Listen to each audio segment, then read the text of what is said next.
রাজনীতিতে মৃত্যু কোনো নীরব ঘটনা না। সেই জন্যে রাজনৈতিক নেতার শেষকৃত্য বা মৃত্যু কখনোই কেবল ধর্মীয়, পারিবারিক বা ব্যক্তিগত ঘটনা না। এটা একটা জাতীয় ঘটনা, এটা একটা রাজনৈতিক ঘটনা।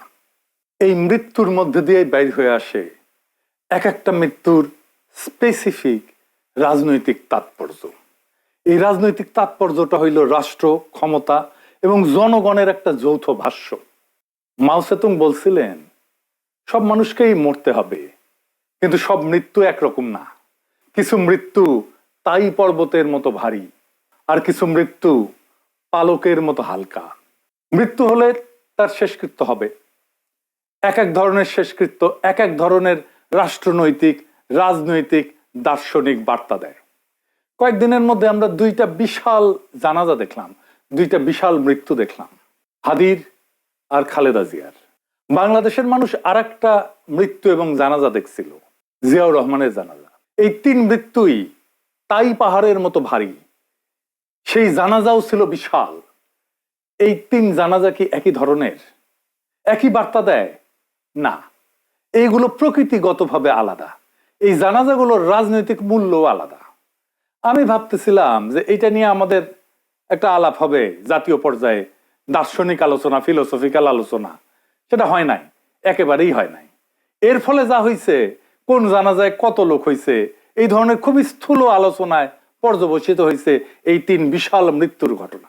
আমার ফেসবুকে বিএনপির অনেকে এসে আশ্চর্যজনক ভাবে উল্লাস করতেছে, বলতেছে এই যে দেখিস কত মানুষ আমাদের নেত্রীর জানাজায়।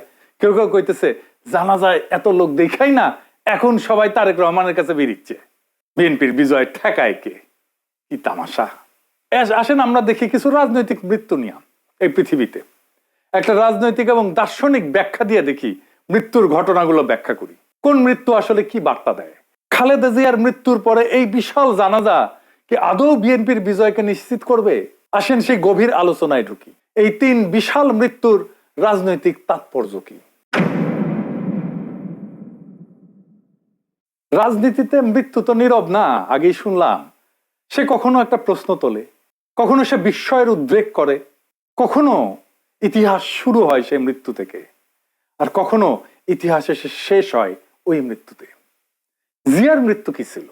জিয়ার মৃত্যু ছিল এমন একটা বার্তা, যে বার্তা বলছিল আমাদের কাজ এখনো শেষ হয়নি, উনার স্বপ্ন এখনো বাস্তবায়ন হয়নি।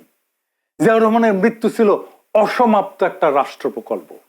তাই শোক মিছিল হলো, সেই মিছিল ভোটের বাক্সে গেল।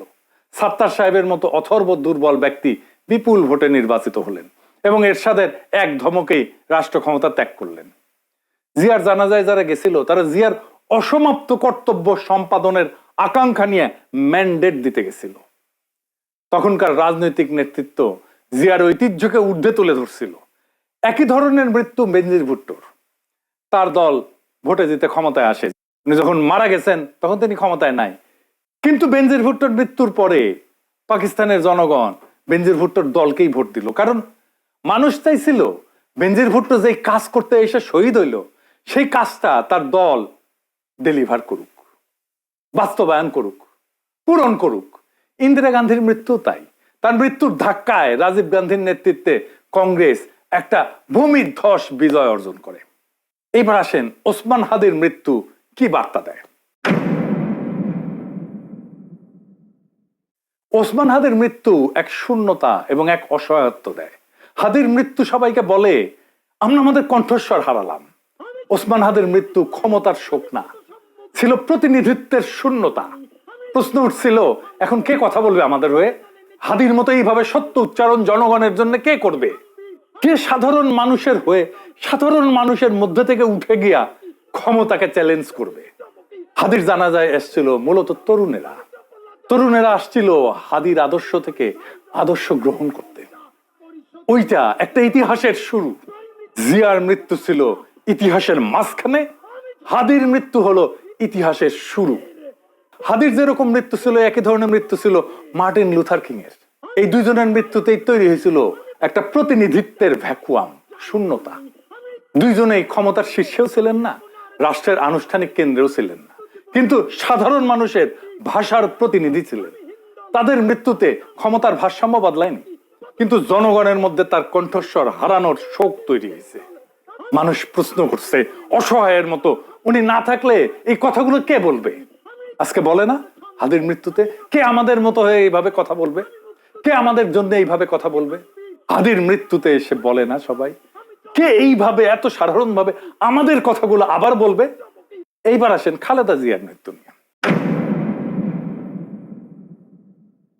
খালেদা জিয়ার মৃত্যু একটা কমপ্লিটলি ডিফারেন্ট বার্তা দেয়। উনি রাজনীতিতে সক্রিয় ছিলেন না দীর্ঘদিন। ওনার মৃত্যুটা আসলে কি কি বার্তা দেয়? ওনার মৃত্যুটা আসলে কিসের প্রতীক? এই যে বিশাল জানাজা, এইটা আসলে আমাদেরকে কি বলে, জাতিকে কি বলে? ওনার মৃত্যু একটা রাজনৈতিক অধ্যায়ের শেষ। খালেদা জিয়ার জানাজায় মানুষ ছিল অনেক, কিন্তু ওখানে রাজনীতি ছিল না, কারণ এটা ছিল ইতিহাসের সমাপ্তি, এটা কোনো সূচনা ছিল না। এইখানে একটা প্রজন্ম তাদের কালেকটিভ স্মৃতির সাথে বিচ্ছেদের বেদনা সবার সাথে ভাগ করে নিতে আসছিল। এইটাকে বলে হিস্টোরিক্যাল ক্লোজার। একটা অধ্যায় শেষ হয়ে গেল আমাদের প্রজন্মের জন্য, আমাদের দেশের জন্য। এটা শুধু খালেদা জিয়ার জীবনের, রাজনৈতিক জীবনের সফল পরিসমাপ্তি না, যেই জনগোষ্ঠী খালেদা জিয়া আর জিয়ার রাজনীতি করে আসছে তাদের সাথেও একটা হিস্টোরিক ক্লোজার। বিএনপির এই মৃত্যুকে তুলনা করা যায় ইতিহাসে আরো দুই মৃত্যুর সাথে, মাদার তেরেসার মৃত্যু, নেলসন ম্যান্ডেলার মৃত্যু, আর তার সাথে একই রাস্তায় দাঁড়ায় খালেদা জিয়ার মৃত্যু, একটা রাজনৈতিক সিলসিলার পরিসমাপ্তি। তিনজনের মৃত্যুই ছিল হিস্টোরিক্যাল ক্লোজার, ইতিহাসের সমাপ্তি, সূচনার না। মাদার তেরেসার মৃত্যুতেও ক্ষমতার কোনো পরিবর্তন হয়নি, কেউ ভোটও চায়নি, কারণ সবাই ওখানে গেছেন ওনাকে বিদায় জানাতে, কারণ ওনার জীবদ্দশাতে যা করার দরকার ছিল উনি করে গেছেন। এই শোক প্রকাশ ছিল কৃতজ্ঞতার। নেলসন ম্যান্ডেলার মৃত্যুতেও সারা দুনিয়া কাঁদছে, কিন্তু ওনার মৃত্যুতে কোনো বিপ্লব হয়নি, কোনো বিপ্লবের ডাকও নাই। ওনার মৃত্যুতে ওনার সংগ্রামী জীবনের প্রতি সবাই শ্রদ্ধা জানাইছে। খালেদা জিয়ার মৃত্যু, সেটাও একই রকম একটা অধ্যায়ের শেষ। বিশাল জনসমাগম ছিল, কিন্তু এই যে শোক, এইটা কোনো সলিড রাজনীতিতে কনভার্ট হয়নি, কারণ এই মৃত্যুর সাথে ক্ষমতার প্রশ্নটা জড়িত না। এই তিনটা মৃত্যুই, Mother Teresa, Nelson Mandela, Khaleda Zia, কোনোটাই অসমাপ্ত প্রকল্প না। তাই জানাজা হয়েছে জনসমুদ্র, কিন্তু কোনো স্লোগান ওঠেনি, শপথ হয়নি, যেটা হয়েছে হাদির জানাজায়।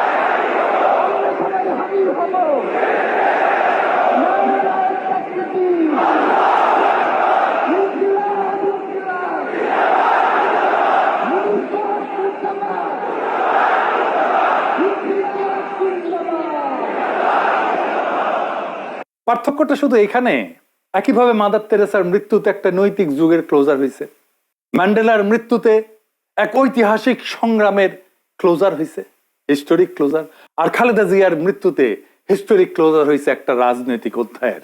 এমনকি তারেক রহমানের বক্তব্য বা নজরুল ইসলাম খানের বক্তব্য ছিল ওনার রাজনৈতিক জীবনের স্মরণ। আমি মরহুমা বেগম খালেদা জিয়ার বড় সন্তান তারেক রহমান। আমি আজকে এখানে উপস্থিত সকল ভাইয়েরা এবং বোনেরা যারা উপস্থিত আছেন, মরহুমা বেগম খালেদা জিয়া জীবিত থাকাকালীন অবস্থায় যদি আপনাদের কারো কাছ থেকে কোনো ঋণ নিয়ে থাকেন, দয়া করে আমার সাথে যোগাযোগ করবেন, আমি সেটি পরিশোধের ব্যবস্থা করব ইনশাআল্লাহ। একই সাথে উনি জীবিত থাকাকালীন অবস্থায় ওনার কোনো ব্যবহারে, ওনার কোনো কথায় যদি কেউ আঘাত পেয়ে থাকেন, তাহলে মরহুমার পক্ষ থেকে আমি আপনাদের কাছে ক্ষমা প্রার্থী। দোয়া করবেন আল্লাহ তাআলা যাতে ওনাকে বেহেশত দান করেন। আসসালামু আলাইকুম।